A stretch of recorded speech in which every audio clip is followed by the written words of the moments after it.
एक टीचर और स्टूडेंट का बीच का जो रिश्ता होता है वो बड़ा ही मजबूत होता है, बड़ा ही प्यारा होता है और उस रिश्ते पर कोई भी शक नहीं करता। लेकिन वही रिश्ता जब शर्मसार होने लगे, टीचर और स्टूडेंट के बीच लव स्टोरी शुरू हो जाए और लव स्टोरी प्यार में बदल जाए और फिर वो हवस में बदल जाए, फिर वो शादी में बदल जाए और वो शादी हो भी नहीं पाए, लड़की अपने दूल्हे का इंतजार करती रहे और दूल्हा बारात लेकर आए ही नहीं। तो आखिर उस स्टूडेंट के भी दिल पर या फिर उस लड़की के दिल पर क्या गुजरेगा, आप ज़रा सोच सकते हैं। और इस घटना में जो लड़की होती है वो आखिरकार अपनी जान दे देती है। तो कैसे ये घटना घटी और कहाँ की ये घटना है, जानेंगे पूरी कहानी इस वीडियो में। तो वीडियो को एंड तक देखिए और वीडियो को लाइक ज़रूर कर दीजिए दोस्तों, चैनल को सब्सक्राइब कर दीजिए, साथ ही अपने दोस्तों में भी शेयर कर दीजिए। अगर स्टूडेंट अगर आप इस वीडियो को देख रहे हैं तो ज़रूर देखें, खास करके लड़कियां ज़रूर देखें इस वीडियो को कि कैसे उसे प्यार में धोखा मिलता है और कैसे वो खुद अपनी जान ले लेती है। तो बने रहिए हमारे साथ। और दोस्तों आप सभी से रिक्वेस्ट है कि चैनल को ज़रूर सब्सक्राइब करें दोस्तों और हमें सपोर्ट करें। काफ़ी सारे वीडियो मैंने बना दिए लेकिन अभी तक कोई भी सफलता हमें नहीं मिली है, तो इस बात का भी आप ध्यान रखें। तो चलिए कहानी की शुरुआत करते हैं। कहानी पंजाब की है, कहानी 2024 की ही है। पंजाब का एक शहर है पटियाला और उसी पटियाला में रहने वाला एक परिवार होता है विनोद। और उस विनोद की एक पत्नी होती है लता और उसकी बेटी होती है कृति। कृति 10 क्लास में पढ़ती थी और 10 क्लास में जो वो पढ़ाई करती थी, जो उसका एग्जाम हुआ तो उसका नंबर काफी अच्छा आया, बहुत ही अच्छे नंबर से वो पास हो गई। लेकिन 11वीं क्लास में जैसे ही वो आती है तो वो लूज पड़ जाती है, यानी उसका नंबर वो ठीक ठाक तरीके से नहीं आता है, क्योंकि अब एक इंटर का एग्जाम आगे सर पर था। तो उसके माता पिता सोचते हैं कि क्यों ना कीर्ति को, क्योंकि पढ़ाई लिखाई में कमजोर हो चुकी है, तो इसको एक प्राइवेट ट्यूशन दिया जाए। और एक ट्यूशन मास्टर की तलाश ही करते हैं लोग, ट्यूशन मास्टर मिल भी जाते हैं गांव से अलग दूसरे गांव में। तो बातचीत होती है लेकिन वो ट्यूशन मास्टर जो है वो मना कर देता है। वो कहता है कि हमारे पास ऑलरेडी बहुत सारे बच्चे हैं तो मैं ट्यूशन नहीं दे सकता। तो फिर भी जो माता पिता है वो मास्टर को कहते हैं और कहते हैं कि एक ही हमारी बेटी है, आप उसको पढ़ा दीजिए, आपकी मेहरबानी होगी। तो मास्टर जो है वो जो ट्यूशन टीचर होते हैं वो मान जाता है और कहता है ठीक है, कल से अपनी बेटी को भेज देना। उसके बाद कीर्ति को उस मास्टर के पास भेजा जाता है, उस ट्यूशन टीचर के पास। तो कीर्ति अब वहाँ से पढ़ने लगती है और 11वीं क्लास का जो उसका एग्जाम होता है उसमें वो अच्छा नंबर लाती है। तो एक तरीके से यूं कह सकते हैं कि पढ़ाई ठीक ठाक चल रही थी। तो कीर्ति ने जब नंबर अच्छा लाया तो फिर जो उसके घर वाले होते हैं कीर्ति के माता पिता, वो भी खुश हो जाते हैं और वो सोचते हैं कि चलो कुछ तो सुधार में आया। तो जो ट्यूशन टीचर होते हैं उनकी ये लोग खूब मानदान किया करते थे, कभी कभी घर पर खाने के लिए बुलाया करते थे। तो इस तरीके से एक तरीके से नजदीकी रिश्ता जो है वो बन चुका था। लेकिन 12वीं क्लास में जब ये पढ़ने लगी कीर्ति, तो अब उसका पढ़ाई में मन नहीं लग रहा था और वो धीरे धीरे जो ट्यूशन टीचर है उसके ऊपर ये अट्रैक्ट हो रही थी और उससे बातें किया करती थी, उसके साथ वो घुल मिल गई थी। तो कोई भी शक नहीं कर रहा था। लेकिन धीरे धीरे ये जो रिश्ता है ट्यूशन और टीचर का, ट्यूशन टीचर और स्टूडेंट का, ये धीरे धीरे प्यार में बदलता है और प्यार में बदलते ही अब ये हवस में भी बदल जाता है।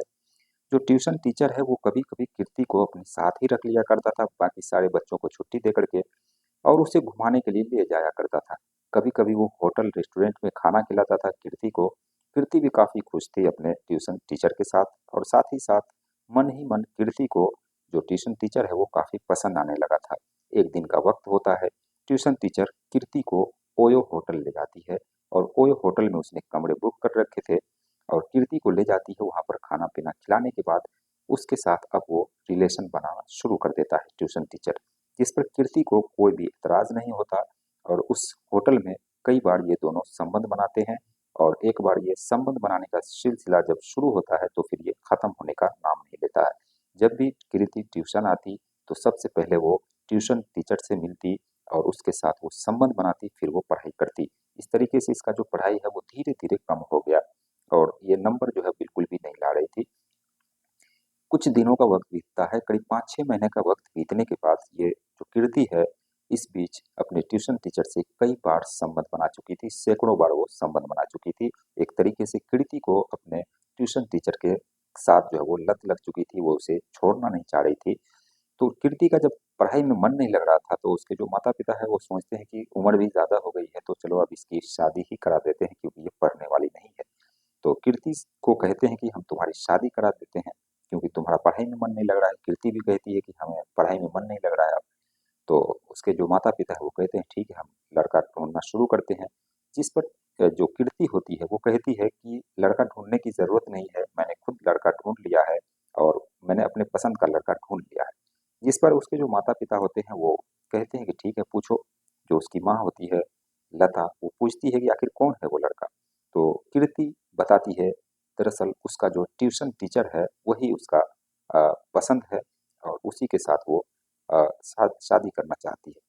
जिस पर जो उसके माता-पिता हैं वो कहते हैं ये नहीं हो सकता, वो एक ट्यूशन टीचर है, उसकी उम्र भी ज़्यादा है, तुम्हारी उम्र कम है, तो इस ये रिश्ता जो है वो नहीं हो सकता। लेकिन कीर्ति मानती नहीं है। कीर्ति लगातार जो है कहती रहती है हम उसी के साथ शादी करेंगे। जिसके बाद माता-पिता भी मजबूर हो जाते हैं और उस ट्यूशन टीचर से बात करते हैं। बात करने के बाद ट्यूशन जो टीचर होते हैं वो भी मान जाते हैं। वो कहते हैं ठीक है हम कीर्ति से शादी कर लेंगे। अब ये बात शादी की तैयारी शुरू हो जाती है। शादी की जो तैयारी है वो जुलाई का जो महीना होता है अभी जो बीता है 2024 का उसी महीने में शादी फिक्स हो जाती है। अब शादी का जो डेट था उसमें पूरी तैयारी की जाती है और कीर्ति दुल्हन बन जाती है और बारात का आने का समय होता है, शाम का समय होता है, लेकिन बारात अभी तक पहुंचती नहीं है। रात के करीब 12 बज जाते हैं, ये लोग फ़ोन भी करते हैं लेकिन फ़ोन बंद आता है, कोई भी बारात उसके दरवाजे पर नहीं आती है, जिस पर कीर्ति भी हैरान होती है, परेशान होती है कि आखिर उसकी बारात क्यों नहीं आई, उसका दूल्हा उसे लेने क्यों नहीं आया। जिस पर इस ये जो घर वाले होते हैं वो बार-बार फ़ोन करते हैं लेकिन फ़ोन नहीं लगता है, किसी उस घर के मेंबर का किसी का भी फ़ोन नहीं लग रहा था जहाँ से बाराती आनी थी। अब ये लोग सीधे भागे-भागे पुलिस स्टेशन पहुँच जाते हैं और कहते हैं कि दरअसल हमारी जो है हमारी बेटी की शादी थी, लेकिन बारात आया ही नहीं। आप ज़रा जो है चलिए साथ में और देखिए क्या माजरा है। तो पुलिस वाले भी फ़ौरन उसी वक़्त एक्टिव होते हैं और सीधे ट्यूशन टीचर के घर पे पहुँच जाते हैं। देखते हैं वहाँ पर बिल्कुल सन्नाटा है, वहाँ पर कोई भी शादी की तैयारी नहीं है, किसी तरह का कोई चहल-पहल नहीं है। जिसके बाद उस घर के अंदर जाते हैं और कुछ लोग थे, उनसे पूछताछ करते हैं कि आज शादी थी इस घर में लेकिन कोई भी चहल-पहल नहीं है। तो उस ट्यूशन टीचर के जो पिता होते हैं वो कहते हैं कि शादी तो थी, लेकिन दूल्हा ही नहीं है तो हम बारात कैसे ले जाएँ और किसको लेकर जाएँ बारात? तो पुलिस वाले पूछते हैं कि तुम्हारा क्या मतलब है? तो उसके जो पिता होते हैं वो ट्यूशन टीचर के पिता, वो कहते हैं कि दरअसल हमारा बेटे की जो शादी है इस लड़की से फिक्स हुई थी, लेकिन हमारा बेटा आज ही किसी लड़की को लेकर भाग गया है। यानी कि दूसरी पढ़ने वाली लड़की थी उसके ट्यूशन क्लास में ही, उसी लड़की को लेकर भाग गया है। अब बताइए कि हम बारात कैसे लेकर के जाएँ? जिसके बाद अब ये लोग मायूस हो जाते हैं कि आखिर क्या किया जाए? जब दूल्हा ही नहीं है तो फिर बारात कैसी? उसके बाद जो पुलिस वाले होते हैं वो उसके ऊपर अ, धोखाधड़ी का आरोप लगाते हैं और उस हिसाब से मुकदमा दर्ज करते हैं और इधर जो विनोद होते हैं, जो कीर्ति के पिता होते हैं, वो मायूस होकर घर लौटते हैं। घर लौटने के बाद ये सारी बात कीर्ति को बताते हैं। कीर्ति अब मायूस हो जाती है, वो खाना-पीना छोड़ देती है, बोलती भी नहीं है। अब वो करे तो क्या करे? जिस दूल्हे का वो इंतज़ार कर रही थी, वो दूल्हा कभी आया ही नहीं उसके पास और उसे लेने के लिए नहीं आया, जिसके ऊपर वो अपना जी-जान लुटा चुकी थी, बल्कि यहाँ तक कि अपना इज़्ज़त भी उसके साथ वो गँवा चुकी थी, लेकिन वो दूल्हा आया ही नहीं। लेकिन कुछ दिन बीतते हैं जिसके बाद कीर्ति को ये रास नहीं आ रही थी, उसको अपने जो होने वाले पति है उसकी लत लग चुकी थी, उसके साथ शारीरिक संबंध बना चुकी थी, ये बात उसको बर्दाश्त नहीं होती है और आखिरकार एक रात ऐसी आती है, कीर्ति उस घर के अंदर बंद हो जाती है और फंदे से झूल जाती है। अपने आप की जान वो ले लेती है। जिसके बाद सुबह होता है, सुबह होने के बाद घर का दरवाज़ा जब खोला जाता है तो देखा जाता है कि कीर्ति फंदे से झूल रही है। तो ये कहीं न कहीं उसके कर्मों का ही नतीजा आप कह सकते हैं कि एक जो स्टूडेंट होता है वो टीचर से सिर्फ़ इतना ही उसको ये रखना चाहिए कि वो वहाँ जहाँ पढ़ाई करने के लिए जा रही है, सिर्फ़ पढ़ाई करे, ना कि लव स्टोरी या फिर लव अफ़ेयर करे। टीचर से भी वो भी ख़ास करके जो कि टीचर के पास कई सारी बच्चियाँ, कई सारी लड़कियाँ आती हैं पढ़ने के लिए, तो ये ज़रूरी नहीं है कि अगर तुमसे वो प्यार कर रहा है, तो वो दूसरे से नहीं करता होगा।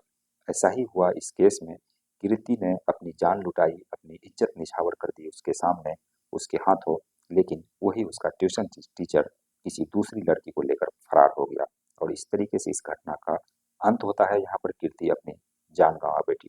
तो ये थी एक कहानी। बाकी इस कहानी को सुनाने का मकसद किसी की भावनाओं को ठेस पहुँचाना नहीं, बल्कि उन स्टूडेंट को या फिर वो जो लड़कियाँ हैं जो ट्यूशन लेती हैं, उन सभी को जागरूक करना था कि प्यार मोहब्बत का जो समय होता है वो अपना अलग समय होता है, लेकिन पढ़ाई करने का जो समय होता है उसमें सिर्फ पढ़ाई पर ही ध्यान देना चाहिए। किसी प्यार मोहब्बत या फिर लव स्टोरी के चक्कर में नहीं पड़ना चाहिए, वरना इसका अंजाम बहुत ही बुरा होता है। बाकी ये थी कहानी। आपको कहानी कैसी लगी हमें कमेंट सेक्शन में ज़रूर बताइए।